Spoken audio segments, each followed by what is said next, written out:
Resumo da novela O Rico e Lázaro do dia 27 de dezembro. Inscreva-se no canal e deixe o seu like para apoiar o canal. O rei e sua comitiva se preparam para a caçada aos leões. Nabucodonosor pede a Daniel que ore para que Deus esteja ao lado dele e não dos leões.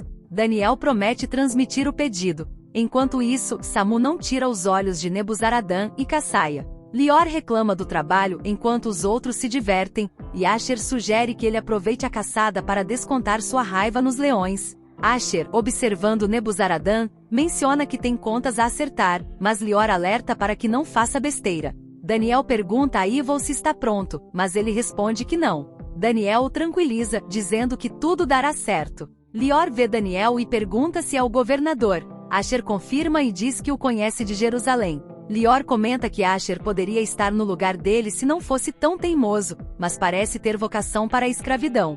Enquanto isso, Samu observa Asher, que retribui o olhar. O rei e os outros partem para a caçada. A rainha, sentindo pena de Shamiran, propõe reunir as mulheres no jardim para distraí-las. Aspenais concorda com a ideia. Em outra situação, Zadok é escolhido para ler as leis de Moisés, mas Fassur protesta. Ravina insiste que a votação decidiu, e Zadok sugere aguardar o governador para resolver o impasse. Daniel chega com Ezequiel e sugere que o profeta leia os 10 mandamentos, acalmando a situação. Ezequiel começa a leitura com palavras que inspiram união e fé. Enquanto isso, Nabucodonosor desfila pela cidade em direção à caçada, com Asher acompanhando a comitiva e observando tudo. O profeta Ezequiel segue lendo as escrituras com devoção. Daniel agradece e destaca que, apesar das perdas e do exílio, a celebração reforça a aliança com Deus, lembrando que tudo vem dele e que, mesmo em terra estrangeira, foram cuidados como a menina de seus olhos. Shamiran agradece o convite da rainha para o passeio no jardim.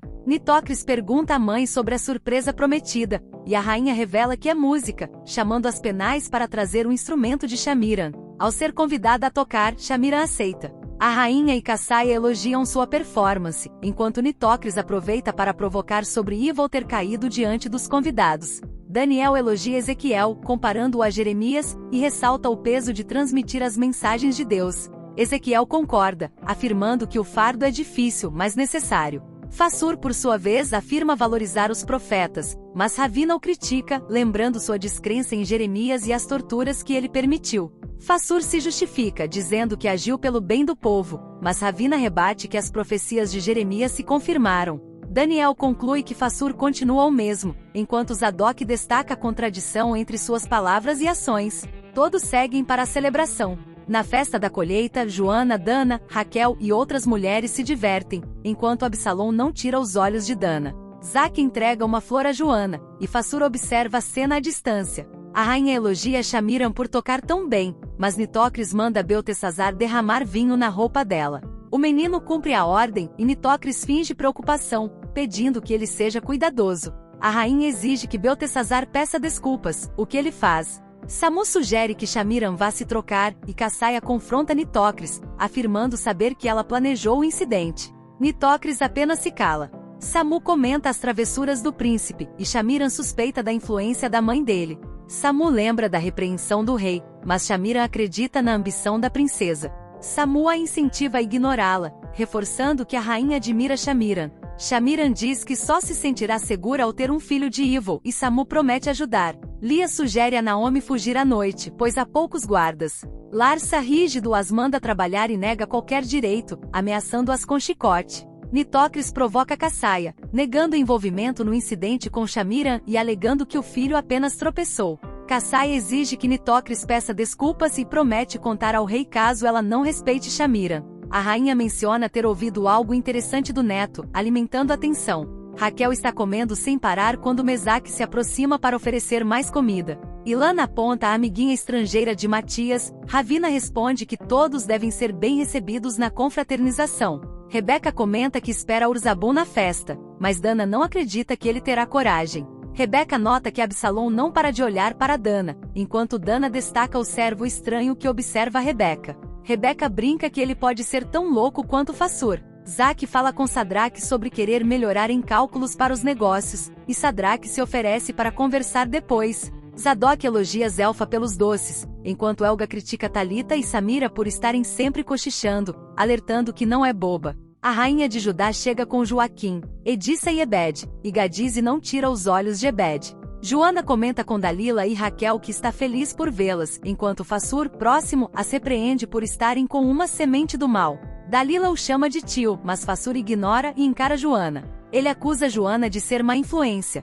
mas Dalila defende a amiga, afirmando que ela é uma ótima pessoa. Joana pede que Dalila não perca tempo discutindo, pois Fassur só vê podridão nos outros. Fassur a insulta, chamando-a de víbora. Isaac, observando a cena, intervém. Ele empurra Fassur, exigindo que ele se afaste. Joana rebate, chamando Fassur de falso homem de Deus, lembrando das torturas contra Jeremias e sua hipocrisia. Fassur nega as acusações, mas Isaac encerra a discussão, dizendo que não vale a pena discutir com loucos. Fassur promete vingança enquanto Isaac consola Joana. Enquanto isso, os escravos montam as tendas do rei. Lior comenta que é um trabalho mais leve do que nas obras, mas Asher ironiza, dizendo que veremos quando um leão aparecer. O rugido de um leão assusta ambos, e Nebuzaradã provoca Asher, chamando de grande lutador da Casa da Lua.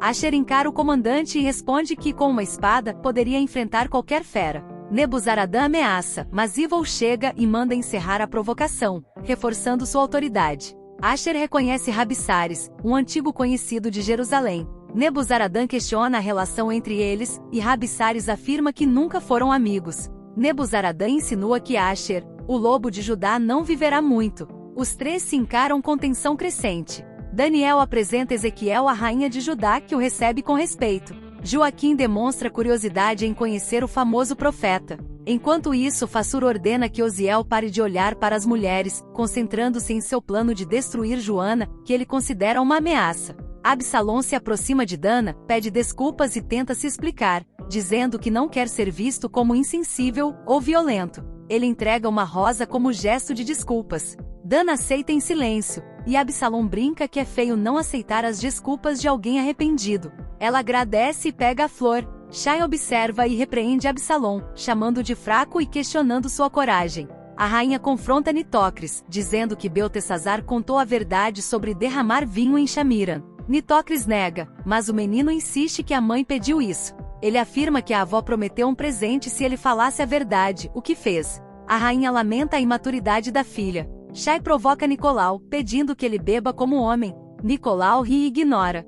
Helga se apresenta à rainha de Judá, explicando que é esposa de um armeiro hebreu bem-sucedido, mas não nobre. A rainha responde com indiferença. Joaquim entrega uma flor a Edissa. Ebed conversa com Gadise, perguntando sobre Matias e se ela sente falta dele. Gadise admite sentir falta, mas prefere esquecer. Ebed sugere que sejam amigos e propõe levá-la para conhecer a família de Matias, apesar da rejeição que ela menciona. Se você gostou do vídeo, não esqueça de ativar o sininho das notificações para receber o aviso de novos vídeos. Obrigado.